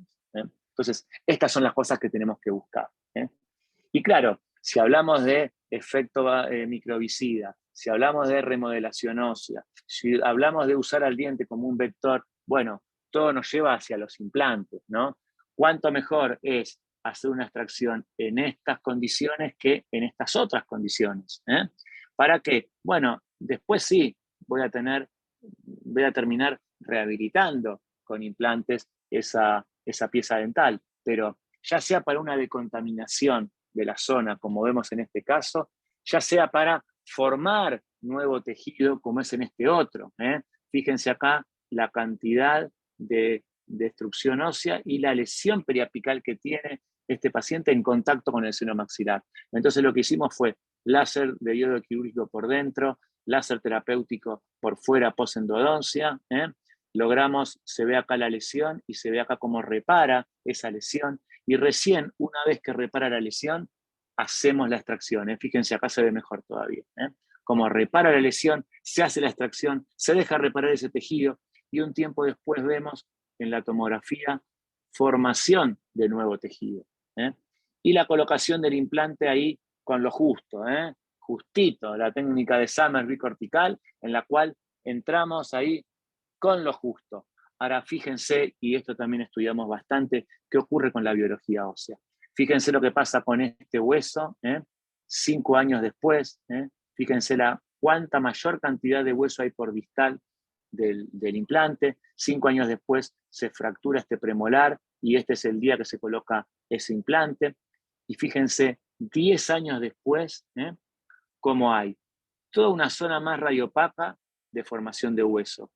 Toda esta zona donde hay mayor cantidad de hueso. Entonces, lo que originalmente era esto, ahora tenemos toda esta zona con mayor cantidad de hueso. Ahora, esto no es casualidad, esto es consecuencia de ver cómo sacamos provecho de esa pieza dental, cómo estimulamos esa remodelación ósea. Los implantes también fueron colocados en forma no traumática con láser quirúrgico, e inclusive cuando es inevitable que haya que sacar un implante, este es un implante Dina holandés, de hace más de 30 años que se había colocado, y fíjense el estado en el que está ese implante. Entonces, ¿qué hicimos? Antes de retirar el implante, tratamos como si fuera una bolsa periodontal, o sea, una bolsa perimplantaria, hicimos el tratamiento, si se quiere, de esa perimplantitis, colocamos un material con iodoformo, Licon D, aplicamos láser terapéutico, y recién cuando esta zona se desinflamó, recién ahí retiramos el implante. Y un tiempo después podemos ver mayor formación de hueso, y fíjense cuando se coloca de nuevo un implante, y esto fue un hallazgo radiográfico. Fíjense, el hueso acá a nivel de este premolar, y fíjense cómo estaba originalmente este hueso. ¿Qué hubiera pasado si nosotros sacábamos el implante en este momento? ¿Dónde iba a parar ese hueso? Y toda la cantidad de hueso que se ganó, que permitió no solamente colocar un nuevo implante, sino poder mantener este primer premolar en posición sin grandes problemas. Entonces, que el láser actúa sobre la remodelación ósea es una verdad. Que mejora el patrón histológico del hueso, la aplicación del láser, también es una verdad, y lo podemos ver en múltiples investigaciones. Lo que ocurre 7 días después de aplicar el láser, siempre a la derecha de la pantalla van a ver la aplicación del láser, 7 días después, 14 días después, fíjense cómo estas trabéculas óseas en el lado derecho de la pantalla están más maduras, están regulares, hay pocos espacios de médula ósea. A los 30 días, a los 45 días, cómo realmente hay un cambio en estos tejidos por haber aplicado en los primeros 7 días láser terapéutico. Y esto es una verdad. Y cuando lo utilizamos el láser en implantología oral, en este caso para reponer un incisivo central superior, en este caso trabajamos junto con Marcelo Conci, rehabilitador y especialista en implantología. Los casos más complejos los hacemos con él, en el cual el acceso a el lecho óseo se hizo con el láser quirúrgico, eligiendo con guía quirúrgica el lugar exacto en el que teníamos que incidir, y luego en forma convencional se hicieron todos los pasos a nivel óseo, pero el acceso gingival se hizo con el láser. ¿Qué resultado tuvimos? Bueno, el resultado que tuvimos es que el sangrado que necesitamos, que es el sangrado óseo, lo tenemos, y la colocación del implante, en este caso un implante yuxtaóseo, lo conseguimos, y el sangrado es solo del hueso, no de la encía. Y recuerdan que nosotros decíamos que el láser se absorbía mucho en lo rojo y se absorbía poco en lo blanco, pero también se absorbe poco en lo azul y poco en lo gris. Entonces, ¿qué me va a permitir? Que este exceso de tejido que yo tengo en este momento lo pueda modelar, lo pueda hacer que se parezca asusimétrico, que sea plano por vestibular, que sea más triangular hacia palatino, que la emergencia hacia el implante tenga una emergencia en forma de prisma triangular, y que un tiempo después, no solo por el láser, sino también por la pericia del rehabilitador, del manejo de los tejidos, bueno, podamos tener buenos resultados, que ese paciente pueda tener una correcta rehabilitación. Entonces el láser ayuda mucho también en lo que es la implantología oral, en la rehabilitación protética. Y en otros casos donde tenemos que hacer la extracción, este caso no parece que fuera necesaria la extracción, pero ahora lo vamos a ver un poquito más adelante, en el cual para preparar ese diente hacemos la endodoncia, aplicamos el láser junto con el iodoformo, utilizamos el láser terapéutico en fondo de surco. ¿Por qué? Bueno, porque esta es la radiografía del caso que veíamos recién. Fíjense, una reabsorción dentinaria bilateral, producto de un traumatismo, producto de un blanqueamiento de pieza no vital interno. Bueno, las consecuencias las tenemos acá a la vista y también de regalo ahí la lesión periapical. Entonces, en este caso, no solamente con Marcelo Consi, también con Rosa Sabaté, también con Valeria Sanberlín, que es especialista en injertos gingivales, en cirugía mucogingival. ¿Qué es lo primero que buscamos? Bueno, que Rosa hiciera la endodoncia y que lograra formar hueso a través del conducto para que al momento de tener que realizar la extracción, porque era inevitable, estaba a punto de fracturarse, sea esta situación y no sea esta situación.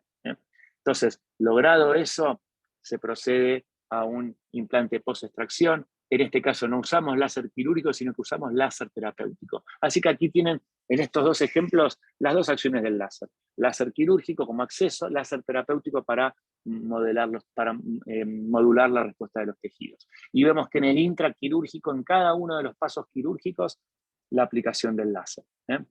Se realiza un injerto gingival, previamente le aplicó el láser. En cada uno de los procedimientos, en cada uno de los procesos que se hizo todo en la misma sesión, se aplicó el láser terapéutico. Y en el seguimiento diario del paciente podemos ver que a un día, 2 días, 3 días, 4, 6, 7 días, no vamos a observar inflamación, no vemos edema. Recuerden, el láser modula el edema postoperatorio y hace que ese paciente tenga un mejor postoperatorio. Pero aparte, vamos a manejar acá la irrigación sanguínea de estos tejidos. Entonces, eso nos va a dar buenos resultados a través del tiempo. En el momento de ser realizada la rehabilitación, bueno, vemos la encía desinflamada en la zona donde se colocó el implante. Pero ¿qué es lo interesante? Que toda esta estimulación que se hizo, junto con un correcto trabajo de rehabilitación, junto con la higiene y el mantenimiento de la paciente, hace que un año después la paciente esté mejor. Fíjense cómo se empiezan a rellenar esas troneras, un año después de haber realizado el tratamiento. No está peor, está mejor. Y si vemos a la paciente 3 años después, vamos a ver que todavía está mejor. Entonces, esto no es magia, esto no es casualidad. Esto es fruto de haber realizado correctamente cada uno su parte, y poder ver resultados concretos, reales de la clínica odontológica. Había acá otra pregunta: en las descubiertas o de implantes y en gingivectomías, ¿qué consideraciones tiene en caso de biotipos finos? Si las tiene, gracias. Sí, Pablo, es lo primero que hay que evaluar. No se actúa, no solamente el biotipo. Acá tenés que tener en cuenta no solo el biotipo de esa encía, sino también, recordemos, vamos a poner en blanco la pizarra, el láser es infrarrojo y se absorbe en el rojo. Entonces, si esa encía es más roja, se va a absorber más. Si ese biotipo es un biotipo gingival fibroso, robusto, de gran volumen, voy a tener más paño. Si tengo un biotipo gingival fino, voy a tener menos posibilidad de error. Y si encima de ser fino es muy rojo, voy a tener mayor posibilidad de error. ¿Por qué? Porque el láser, como veíamos, se va a absorber mucho más. ¿Qué quiere decir eso? Que no puedo confiar en los protocolos. Yo tengo que tener en cuenta todas estas cosas. Tengo que tener en cuenta el biotipo gingival. Si es un biotipo gingival fino, voy a bajar la potencia del láser, porque voy a tratar de eliminar en forma más controlada esa menor cantidad de tejido que tengo. Si es un tejido gingival más fibroso, si es un color más rosa pálido, al contrario, voy a subir la potencia de mi láser. ¿Por qué? Porque al ser rosa pálido se va a absorber menos y al ser muy fibroso al láser le va a costar más eliminarlo. Entonces, fíjate cómo en la pregunta tuya ya se cae de maduro que los protocolos también son un mito. No podemos aplicar un protocolo en forma ciega.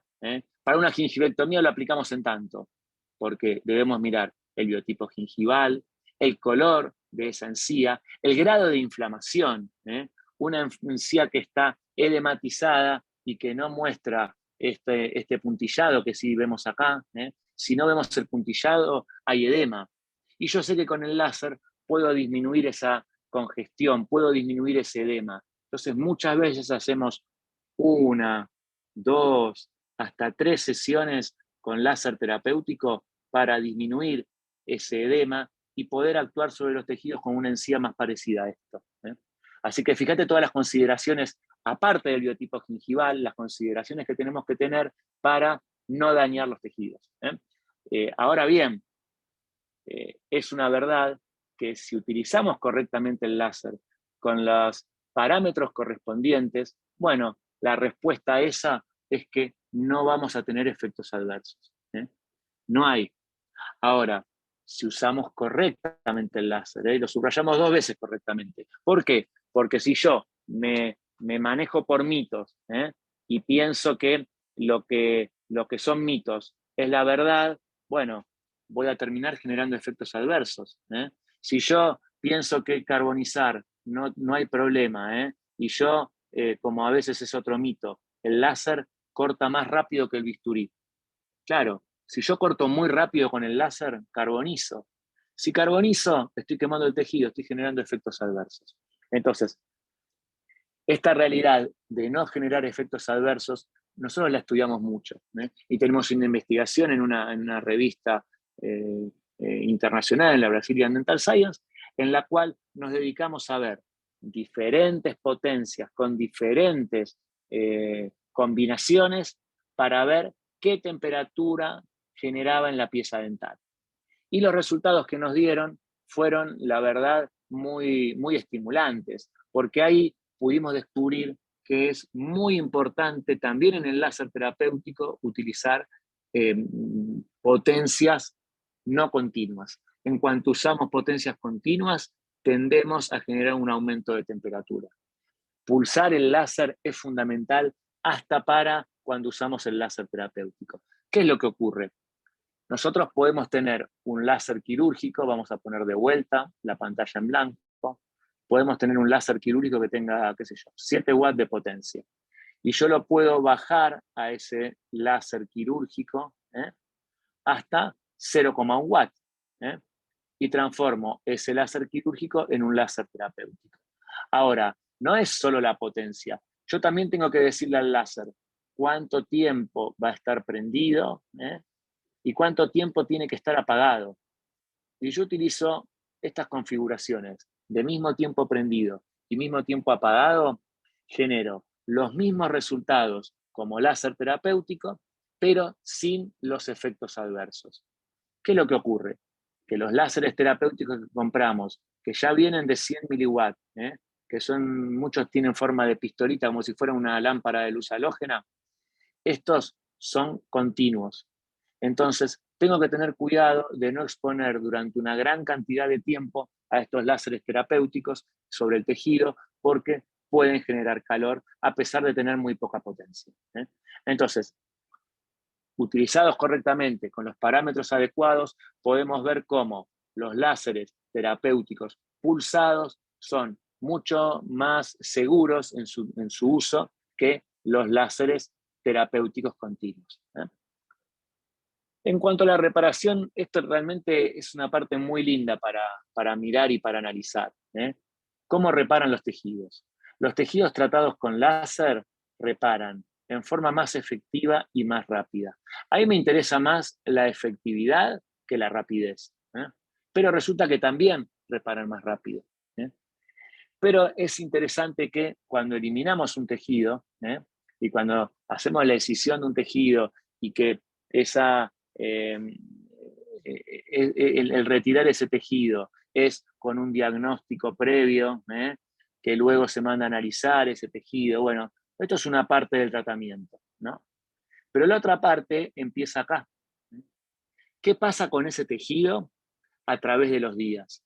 Bueno, lo que ocurre es que repara más rápido y la reparación es más efectiva. Eso ocurre siempre. Este caso es muy lindo porque es de una paciente de uno de nuestros colaboradores, de Jorge Martínez, en el cual se eliminó una hiperplasia. Este es el posoperatorio inmediato y esto es a las 24 horas. Siempre a las 24, 48 horas se puede ver este puntillado, vamos a agrandar acá un poquitito, se puede ver todo este puntillado, que son nuevos vasos sanguíneos que van a reparar este tejido. En forma inmediata y a las 24 horas ya es visible realmente. ¿Qué es lo lindo de este caso? Bueno, como todo caso clínico, ¿no? La historia que hay detrás. Esta hiperplasia fue realizada junto con el acondicionamiento de los tejidos porque esta señora quería festejar su cumpleaños con su prótesis nueva y con una sonrisa nueva. Y bueno, lo más llamativo es la respuesta de los tejidos de esta señora a los 104 años. Entonces, no hay límites de edad para el láser, lo usamos desde pacientes de días de vida para hacer frenectomías, que ahora vamos a terminar el día de hoy viendo las frenectomías, hasta, bueno, pacientes como esta señora de 104 años de edad. No tenemos pacientes mayores hasta ahora, pero bueno. Casos de case report, un hemangioma capilar lobulillar o granuloma piógeno. Fíjense, la lesión y 6 meses después. Cuesta hasta identificar en esta foto magnificada dónde estaba esa lesión. Si nosotros miramos la extirpación quirúrgica, vamos a ver muchos de los mitos que se caen. La anestesia infiltrativa, como tuvimos que usar anestesia infiltrativa, cómo la vaporización de este tejido, cómo necesitamos cuidar con pinzas atraumáticas la extirpación de esa lesión. Vemos el tamaño ahí. De qué manera nosotros debemos evitar carbonizar, pero también debemos lograr todo un tejido que quede vaporizado superficialmente para generar una verdadera síntesis. Acá hay una síntesis, no hay sutura, pero está el concepto de por qué hacemos una sutura, y es para hacer una síntesis. Entonces, no hay sutura, pero debe haber síntesis. Y debemos mandar a analizar ese tejido. Y ese tejido debe venir con el diagnóstico, y bueno, ese diagnóstico puede confirmar lo que nosotros clínicamente pensábamos. Y bueno, también la suerte de trabajar con la patóloga, en este caso la patóloga fue parte de este case report que fue presentado para un libro, así que bueno, por eso compartimos los vidrios. ¿Y qué ocurre? La reparación. Fíjense este caso, qué interesante, que empieza todo un mundo luego de que terminamos de realizar la extirpación. En este caso no se usó láser terapéutico, o sea, todo esto que nosotros vamos viendo, estos cambios en los tejidos, a las 24 horas, a las 48 horas, a las 72 horas, son todos cambios propios de la energía que quedó acumulada en forma de reservorio de energía, como si fuera un láser terapéutico que usamos cada vez que usamos el láser quirúrgico. A los 8 días, a los 11, a los 18, a los 30 días. Fíjense cómo ese entramado, esa red que son las fibras colágenas, van volviendo a modular la estética labial a los 4 meses, a los 6 meses, a la vitropresión. Entonces vemos el aspecto de este labio a los 6 meses de tratamiento. ¿Qué es interesante de esto? Bueno, la ausencia de recidiva. Y la idea de que con el láser debemos tratar de que nuestros tratamientos sean predecibles, que sean efectivos a largo plazo, y para eso deben ser lo menos cruentos posibles. En ese sentido, nosotros buscamos simplificar los tratamientos con láser. Buscamos que los tratamientos con láser sean más simples, no más complejos. Entonces, si un chico tiene una anquiloglosia, bueno, buscamos que pase de esta situación a esta otra en forma simple. Y este es el postoperatorio inmediato. Y para lograr estos resultados, sí, es importante, por supuesto, la acción del láser quirúrgico para poder liberar ese frenillo, pero también la terapia miofuncional. Entonces, no es solo el uso del láser, sino es el uso del láser en un esquema en el cual la odontología debe ser bien realizada. No una odontología compleja, una odontología simple, pero bien realizada. Hay una frase que hoy no puse, que es de Leonardo da Vinci, que a mí me gusta mucho, que dice que la simplificación es el último grado de la sofisticación. Para hacer algo simple, primero necesitamos aprender complejo. Necesitamos estudiar mucho para lograr esa simplificación. Entonces, entrando en el mundo de los frenillos, podemos ver bastante común cuando se cierra un diastema y había un frenillo, quedan estas hiperplasias que estéticamente no quedan bien. El frenillo con una inserción baja. Vemos inclusive un resquejo de este pequeño papiloma por succión de cuando había un diastema acá. Y hablando de simplificación, bueno, en este caso, ¿qué hicimos? Hicimos la frenectomía labial superior, la eliminación de la hiperplasia y la eliminación de este pequeño nódulo, todo en la misma sesión. 3 procedimientos realmente simples, ¿no es cierto? Que lo que buscamos es que en un solo procedimiento poder hacer todas estas mejorías para el paciente. Y lo vemos en el postoperatorio inmediato, lo vemos a los 15 días, pero es interesante cómo pasa el tiempo y acá, 8 años después, y ese frenillo no bajó, sigue con una inserción alta, esa hiperplasia desapareció, ese nódulo no existe más, todo hecho en una sola sesión en forma simple. Pero para hacerlo en forma simple debemos tener en cuenta todas las variables. No es que estuvimos 3 segundos con el paciente y lo hicimos. Cirugías paraprotéticas, verdaderas eliminaciones de fondo de surco, que en este tipo de situaciones tiene que ser combinado con el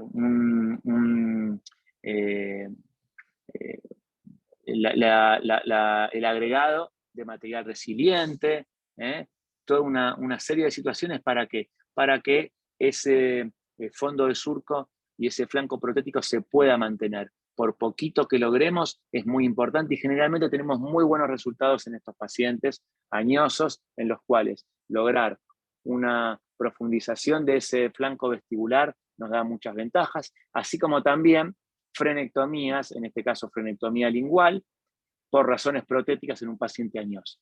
Probablemente no tendría la necesidad de esa frenectomía si tuviera sus piezas dentales, pero como no las tiene, bueno, para poder rehabilitar, en este caso, para poder lograr mayor flanco por lingual, bueno, se hizo la frenectomía, fíjense el postoperatorio inmediato de una frenectomía. Entonces vemos cómo las frenectomías no son solo en chicos adolescentes y solo en la lengua.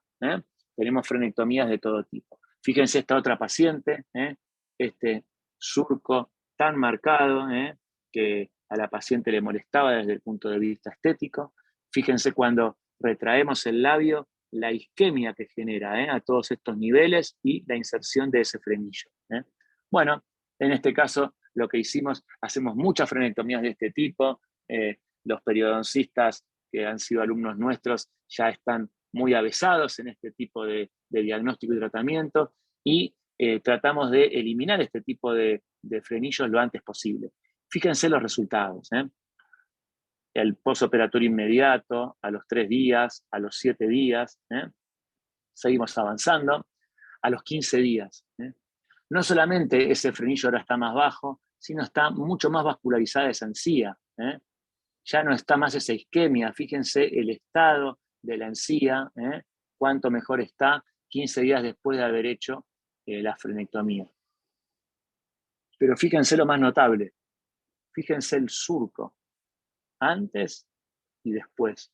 ¿Cómo mejoró desde el punto de vista estético en una paciente joven?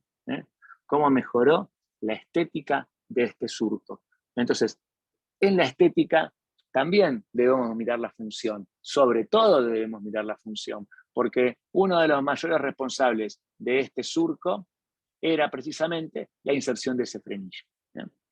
Entonces, para todas las frenectomías, bueno, primero el diagnóstico, ¿no? Frente a qué movimientos tiene dificultad, si es necesario o no es necesaria una frenectomía. La frenectomía lingual es uno de los procedimientos donde más sobretratamiento hay, es decir, donde más cantidad de veces se opera y no hubiera sido necesario. Entonces, lo primero, el diagnóstico. ¿Es necesario hacerlo?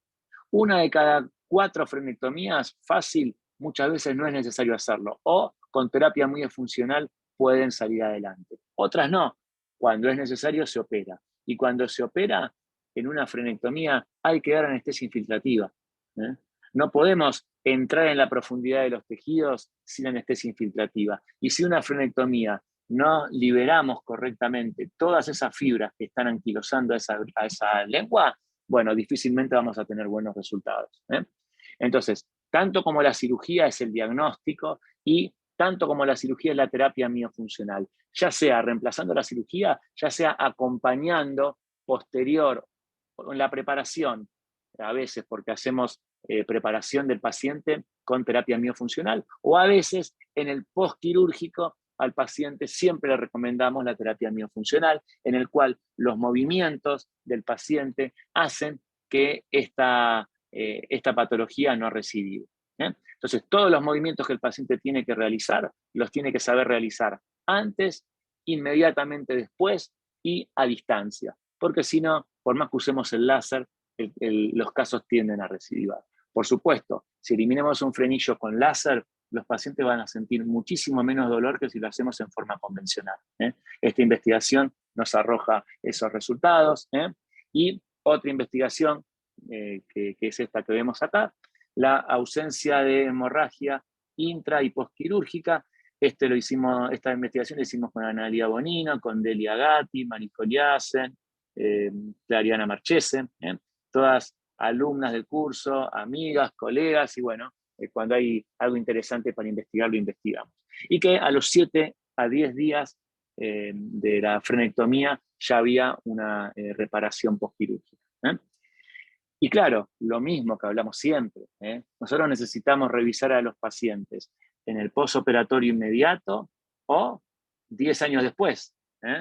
Entonces, necesitamos chequear que esos pacientes están realmente mejoraron y que no necesitan una segunda intervención. Hay veces que es necesario hacer una pequeña segunda intervención para mejorar algunos índices, para mejorar algunas situaciones clínicas que pueden estar mejor. En el caso de las frenectomías linguales, nosotros tenemos un proyecto social para pacientes carenciados, que es el proyecto de extravalenguas, que es anquiloglosias en pacientes niños o en pacientes bebés, porque también hacemos frenectomías en los casos que es necesario de pacientes bebés. Entonces, ya sean bebés o sean niños, lo más común es que sean en niños, ¿no? Lo que más nos derivan. Entonces, en estos casos, bueno, aprovechamos la circunstancia del curso clínico para poder incluir a estos pacientes que por supuesto no tienen medios económicos para pagar su tratamiento, y bueno, aprovechamos a incluirlos en este proyecto que es el proyecto de Extravalenguas. Entonces, en estos casos, lo que hacemos es atender a los pacientes, hacer de todo el seguimiento. Bueno, este es un proyecto que ya lleva varios años, que fue presentado al Vaticano. Tuvimos la oportunidad de llevar personalmente el proyecto a su santidad, al Papa, en el Vaticano.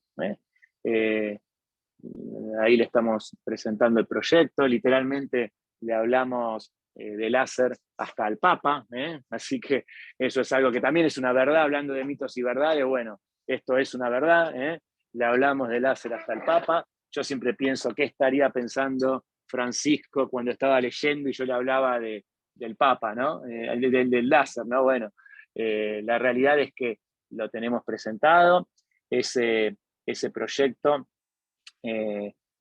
también fue respondido a través de una carta, conseguimos ayuda a través de la iglesia para llegar a los pacientes carenciados, el proyecto se está aplicando en Argentina, se está aplicando en Uruguay y se está aplicando en Chile. Así que en estos 3 países ya estamos llevando adelante este proyecto de ayuda solidaria, siempre en el enfoque de los cursos clínicos. Entonces, bueno, es una verdad que el láser de diodo, sobre todo de la longitud de onda infrarroja, como decimos, siempre nosotros no recomendamos marcas de láser, pero sí recomendamos que los láseres sean infrarrojos y que estén entre 800 y 1000 nanómetros. Este tipo de láseres ha mostrado la mayor versatilidad en odontología. Todos los casos clínicos que estuvimos viendo el día de hoy pueden ser hechos con el mismo láser. Todas las eliminaciones de tejido, todos estos casos clínicos que estamos viendo acá, todas estas situaciones clínicas que estamos observando, se pueden realizar con el mismo láser. Es decir, que no es necesario que los procedimientos quirúrgicos sean complejos, sino que realmente pueden ser procedimientos simples. A mí esta frase me gusta mucho, la frase de menos es más, es una frase de un arquitecto, y me gusta también mostrar esta foto porque parece una foto que podría ser de Punta del Este, de Nordelta, de Vitacura, pero es una foto y de una casa actual, ¿no? Y sin embargo esta casa tiene casi 100 años.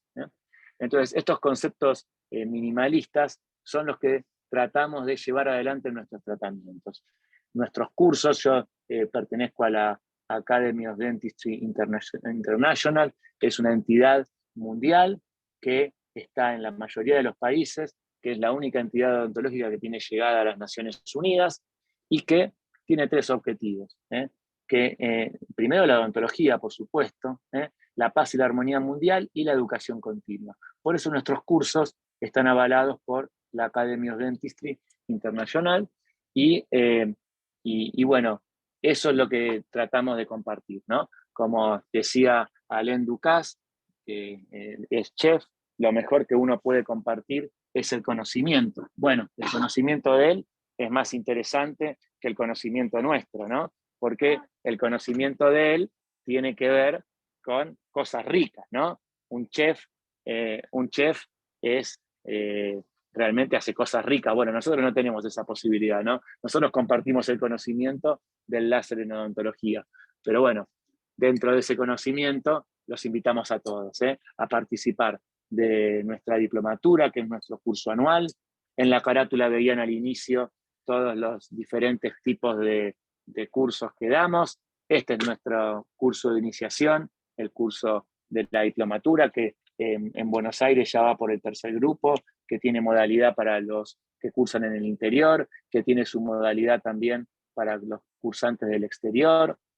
Tenemos también otro curso que damos en Montevideo, que ya está casi completo, quedan pocas vacantes, ya hace varios años que los damos, y realmente el equipo de trabajo, tanto de Buenos Aires, como de Montevideo, como de Santiago de Chile, no tenemos más que palabras de agradecimiento hacia todos ellos.